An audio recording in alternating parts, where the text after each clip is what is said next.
Welcome YouTube, welcome back to my channel, Buzz Watch Play and Unbox.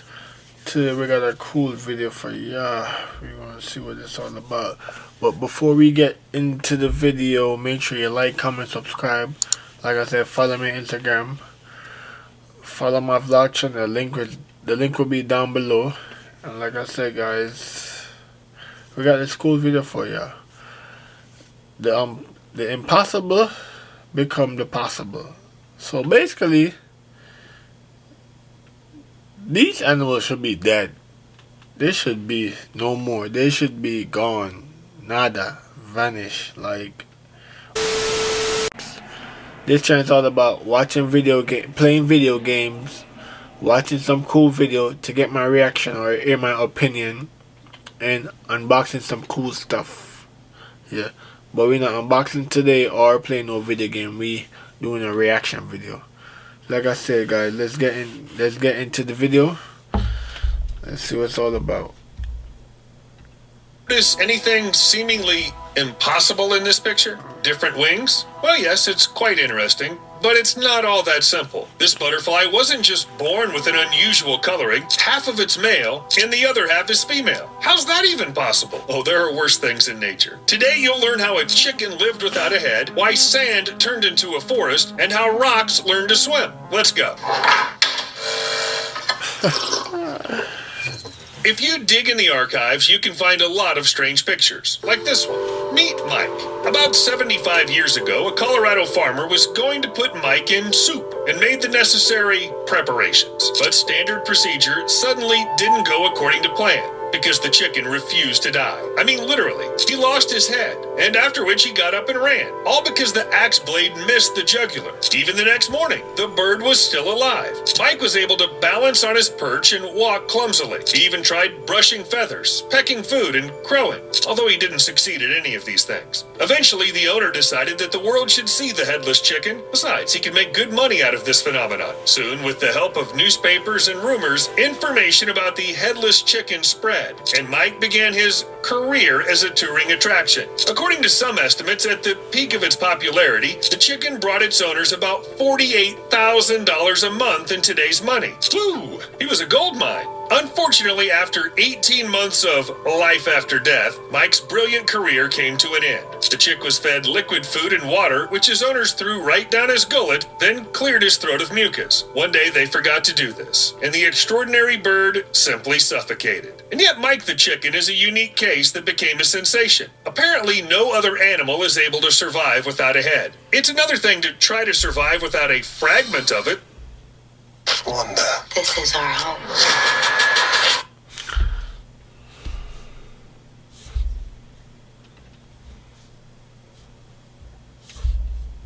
Like this alligator, it was spotted in Lake Yeah, to that first video, normally, how can I put it? Like, chicken could survive without their head, but not for like a day, what he said. Normally it'd be like for like, not even surviving, like they just have life in them, like for a good, like probably like a good 5 minutes or less. Yeah, cause we did that before, like cut off chicken head and they still run around, blood spraying, all that. But yeah, but I don't know about living for like several months. I never heard of that before. Let's see what this crocodile's all about.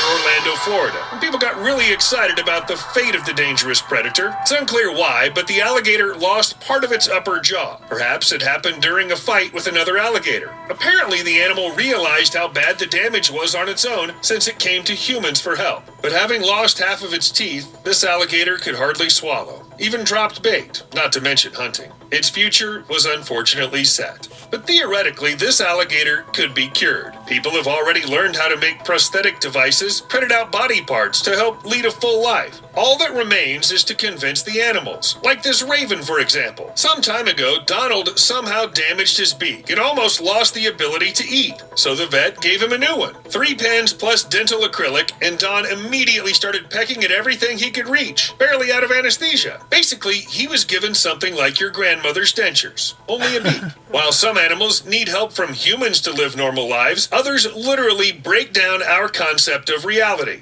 This moose isn't here to live up to anyone's expectations. It's here to dive. Moose seem clumsy, silly, and very terrestrial. But this impression is deceptive. They're excellent swimmers who love to spend time in the water. Therefore, if you suddenly make a moose angry, don't even think about escaping from it in a lake.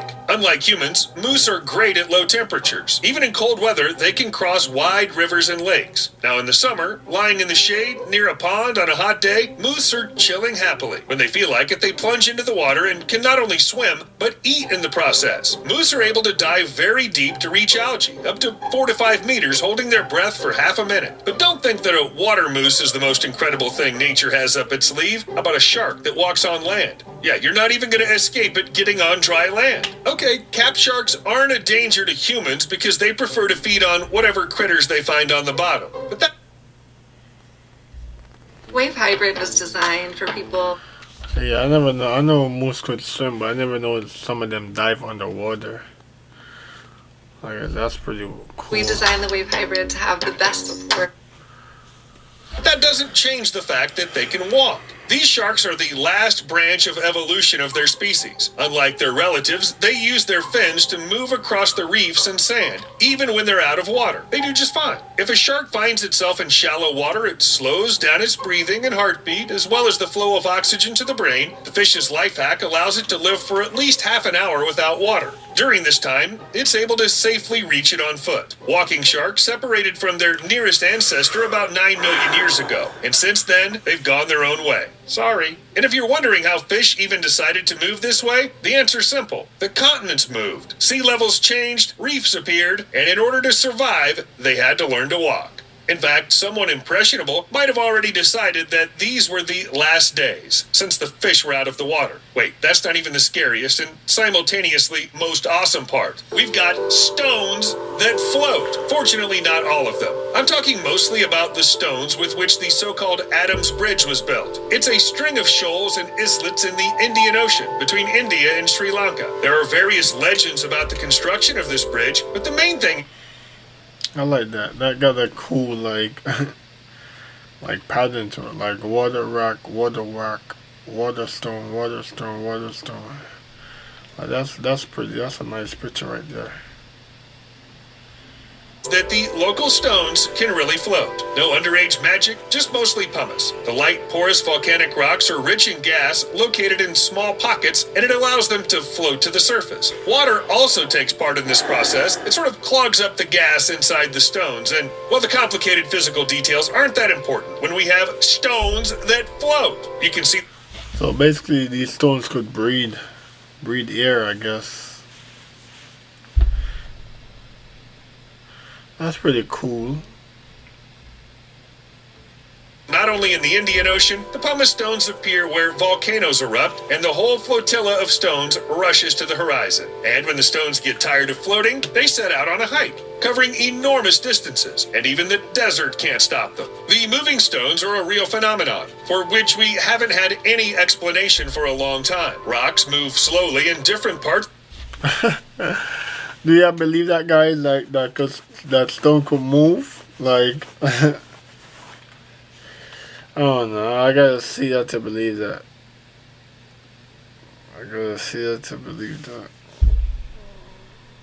But I guess this isn't impossible. Yeah.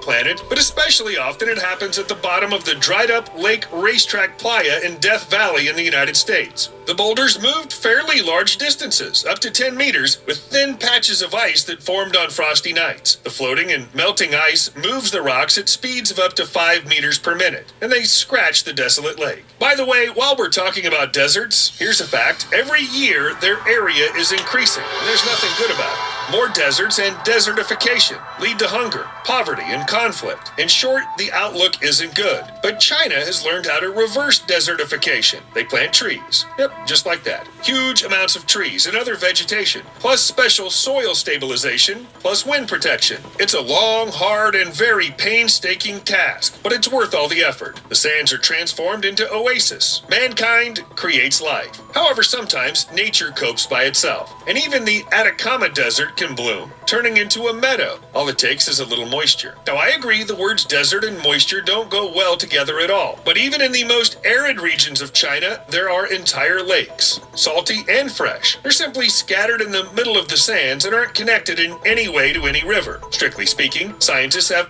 Myself, like I said, this is the first time me watching this video too. Like I said, whatever reaction video I do, I always try to make it's the first time I'm watching it. Yeah. So let's get back into the video, guys. I make sure, guys, images everything. Make sure you look good, smell good, and taste good. Remember that images everything. Let's get back into the video. No idea how entire lakes remain where the temperature is so high that it must evaporate them in no time. Perhaps it's all about underground springs, but the region is too poorly explored. There's no way to know anything for sure. Now look at this.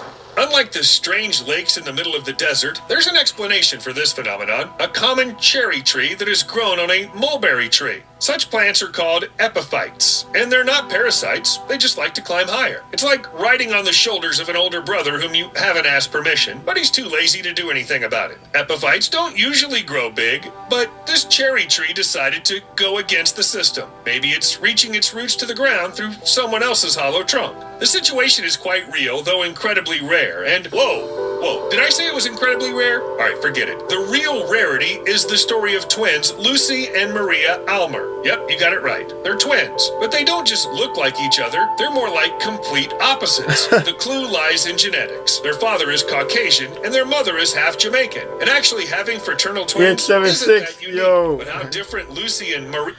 Yo, 876, guys. 876.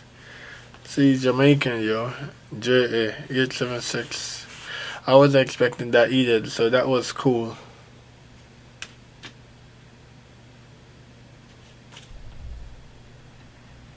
Is shocking and delightful. Nature can do amazing things, and so can people. And yet that's not the limit. See that bird? It's a northern cardinal with very recognizable plumage. Red on males, brown on females. But the individual in front of you is half male and half female at the same time. Yeah, I surprised myself. This anomaly is called gynandromorphism and occurs if the sex chromosomes are incorrectly distributed throughout the cells at the very beginning of the development of the organism. Other causes are possible, but they all boil down to more or less the same thing. Something malfunctions at the stage of cell division, then everything goes wrong. Most gynandromorphs are infertile, but it all depends on exactly how the division between the organism went. And remember the butterfly I showed you at the beginning of the video? The same thing happened to it.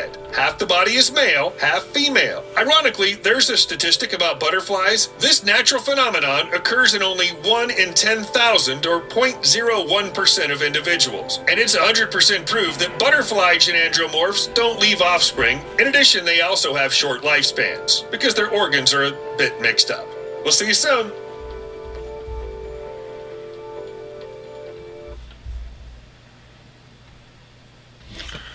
So hopefully you enjoyed that video. So I guess the impossible, I thought it was gonna be only about animals, so it got a lot of, got trees, rocks, and well, human being, people. Yeah, I thought it was gonna be only about animal. The butterfly, I never expected. I thought it was like cause I watched a video already before when a butterfly, like his wing was broken and like somebody, like they fixed it. I never knew this butterfly was half man, half boy, half girl. I didn't know that, so that was different. That was cool to know. Although they said they don't live long. Yeah, and like I said, guys, that's it for the video. Make sure like, comment, subscribe. Follow me on Instagram. The link will be down below, or it might pop up on the screen. I don't know yet. And like I said, guys, images everything. So make sure you look good, smell good, and taste good. Images everything, guys. And that's it for the video. Follow me on Instagram. Like I said, comment some good video you'd like to see me react to. Like I said, this channel is all about watching playing video games, watching videos to get my reaction or hear my opinion, and unboxing some cool stuff. That's what this channel is all about. I'll do weekly vlog, The link down below for that. And like I said, guys, pretty much that's it for the video. 876 is in the building. I'm out. Thank you for watching. Make sure to like, comment, subscribe. That's it. I'm out.